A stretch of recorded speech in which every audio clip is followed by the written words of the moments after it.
Wish I had a crystal ball. Then I would know why nothing makes sense at all. Tell me what happened. My name is Woods and I'm an Australian musician. I built my debut album Crystal Ball in Minecraft, and I invited my community to come and build the Crystal Ball world with me. Writing the album has been the biggest project I've ever done. The concept for me is to get everyone involved and have sort of like a celebration inside of the Crystal Ball world. People from that launch day will be able to just jump in and almost experience the album like it's a museum or an immersive experience where people to kind of walk from song to song and be able to stand in a place and be teleported into that place. The initial plan was to spend most of this year touring and sharing the record around. As things have changed and pretty much every plan that I had around the album has sort of either been cancelled, rescheduled, reshaped, this has been the thing where it's like, well, we can plan in this universe, we can plan in Minecraft. For a while, I've been wanting to have a fan-run server where I just get my community members into the game. Doing this in Minecraft has just been a lot of fun, and it's been a big experiment, really. I really wanted to just create this project that had a continual kind of story and theme, and also combined my love of different terrains. Like some songs are put in the desert, some are in the rainforest.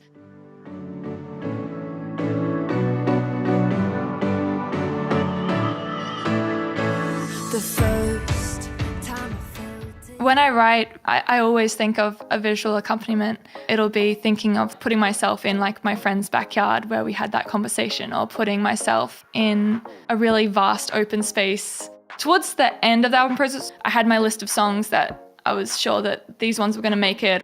I put them all on a map, and I really like in like Lord of the Rings at the beginning of the book where there's a map of the adventure. As I mentioned, like some of the songs are built in the desert, some are built in the rainforest. Straight away, all the different biomes kind of make sense in my album, let alone taking that over to Minecraft. I've been interested in Minecraft for a long time, probably started playing it in 2010.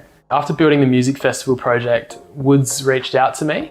She was pretty blown away because it was quite similar to something that she'd envisioned as well, and the collaboration started from there. The Crystal Ball world is a big sort of fantasy-inspired world, the album being called Crystal Ball. We made a giant crystal ball, which is in the centre of the world. I think the beauty of the game is that it's a medium that's so diverse and you can use it in a lot of different ways.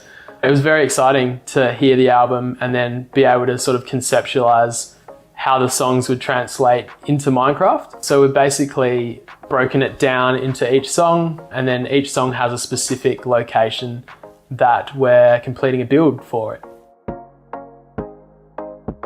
When I was going to Reuben, it was like, I have this vision, the album's called Crystal Ball, we'll put the crystal ball in the centre of town, it'll be our like central council kind of community building, and then from there we'll just sprawl out and put different banners in different environments and set up different singles. Like I've buried lyrics in caves. I think because the vision was so strong at the start with that map, it allowed the project to actually form quite quickly. And also for fans who wanted to get involved in building the record in Minecraft, you have this sort of plan where they can kind of see how they can get involved and join 24/7, like jump in the server, keep building and keep adding in. It was a race to grow up. It was my name that you called.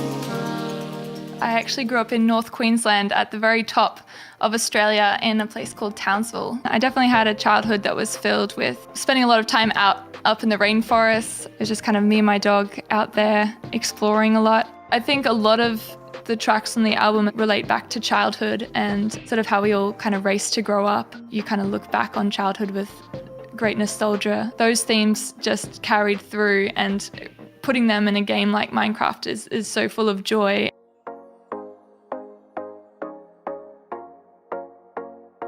The main sort of initial process was placing that crystal ball in the world and then sculpting the terrain around that.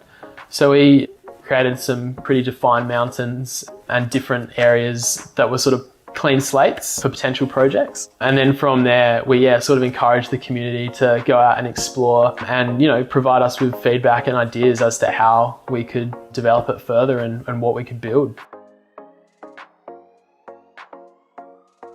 Some of my favourite communal builds, we just finished one called Dancing in the Rain, and it's been a big castle on the edge of the ocean. And I think what I love about it is we had sort of like some central reference images, but then everyone came into it and built their own buildings and added their own parts to it. Formed in a choir, one note became a harmony. The storm passed, but we'll be dancing in the rain.